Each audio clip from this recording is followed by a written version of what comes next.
दोस्तों, आदाब, सलाम, नमस्कार। आप देखना शुरू किए हैं आई4जी टीवी नेटवर्क। मैं हूं इंतजार हक। दोस्तों, कहते हैं कि सियासत में कभी कोई किसी का अस्थाई न तो दोस्त होता है और न ही दुश्मन। कभी दीदी का थे दाहिना हाथ, अब उन्हीं की छीन ली सियासी जमीन। आपने बिल्कुल सही सुना।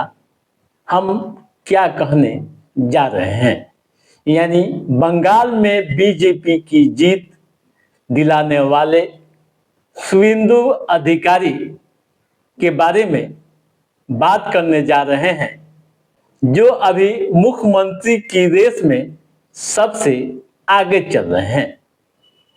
पश्चिम बंगाल में बीजेपी को पहली बार सत्ता तक पहुंचाने वाले शुवेंदु अधिकारी और ममता बनर्जी की सियासी लड़ाई कई मायनों में काफी दिलचस्प है।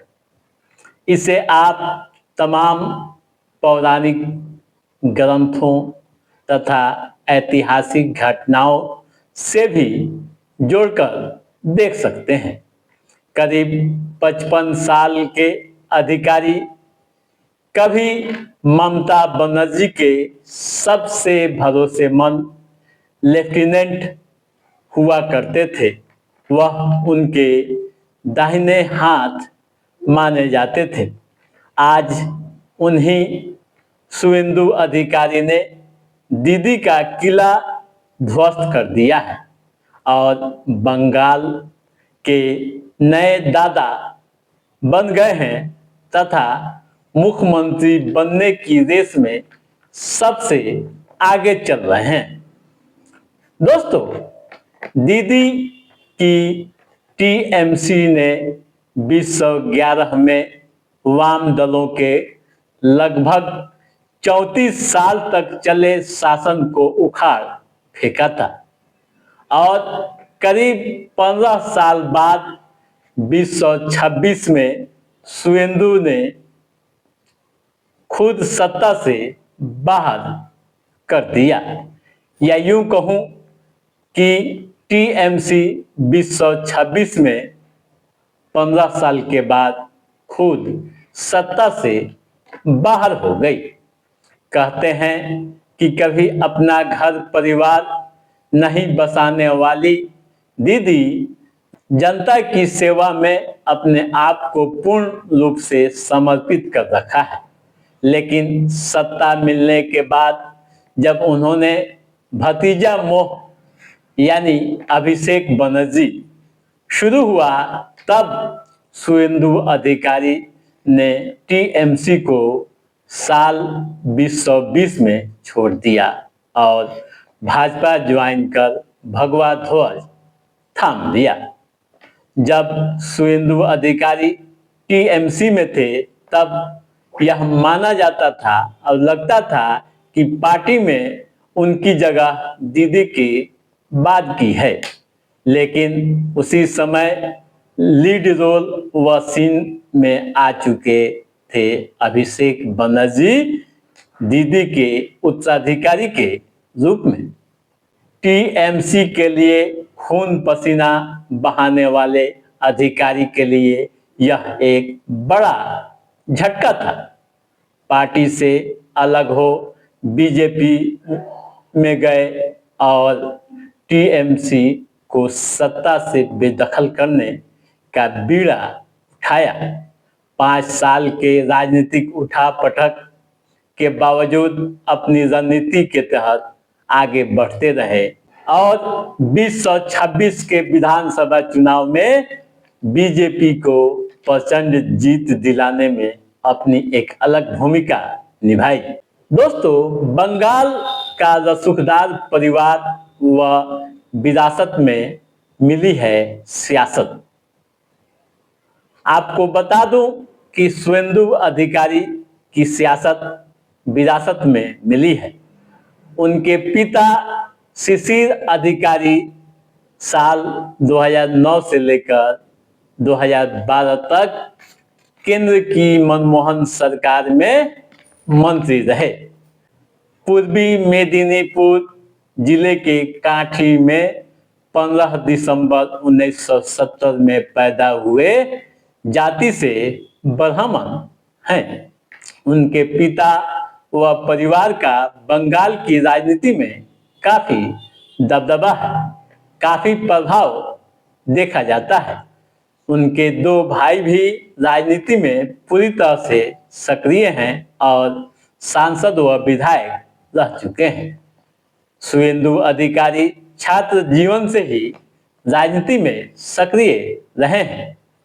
दोस्तों, ममता बनर्जी की तरह शुभेंदु अधिकारी भी अभी तक अविवाहित है, यानी शादी नहीं की है। ममता की सरकार के कई विभागों में मंत्री रह चुके शुभेंदु अधिकारी अविवाहित हैं। दीदी की तरह वे भी पुराने कांग्रेसी रहे हैं। जब 1998 में मूल कांग्रेस छोड़कर दीदी ने अपनी तृणमूल यानी टीएमसी बनाई, तब शुभेंदु भी साथ आए थे। पूरा अधिकारी परिवार उस समय टीएमसी के साथ खड़ा था।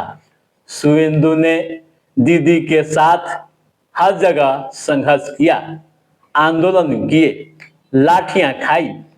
साल 2007 का नंदीग्राम आंदोलन आपको याद होगा।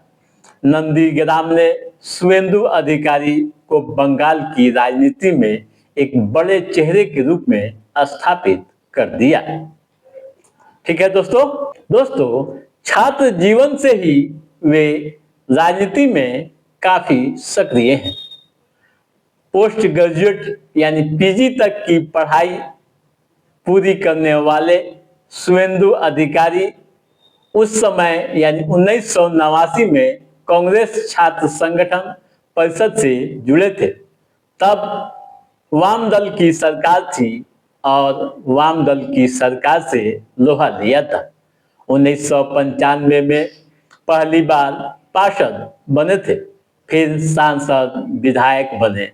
जनता के मुद्दों को लेकर सड़क पर उतरना व सत्ता के खिलाफ दमखम से लड़ाई लड़ना उनकी फितरत में शामिल हो गई।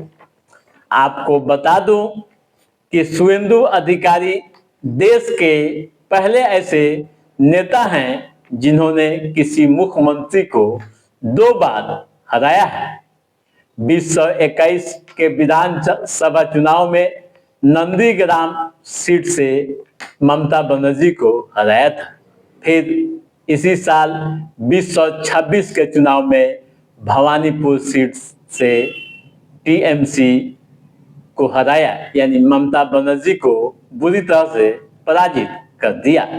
वही भवानीपुर सीट जो कभी टीएमसी की गढ़ मानी जाती थी और सबसे सुरक्षित सीट कही जाती थी, लेकिन शुभेंदु अधिकारी की रणनीतियां पूरी तरह से कामयाब रही और ममता दीदी को हराने में सफल रहे।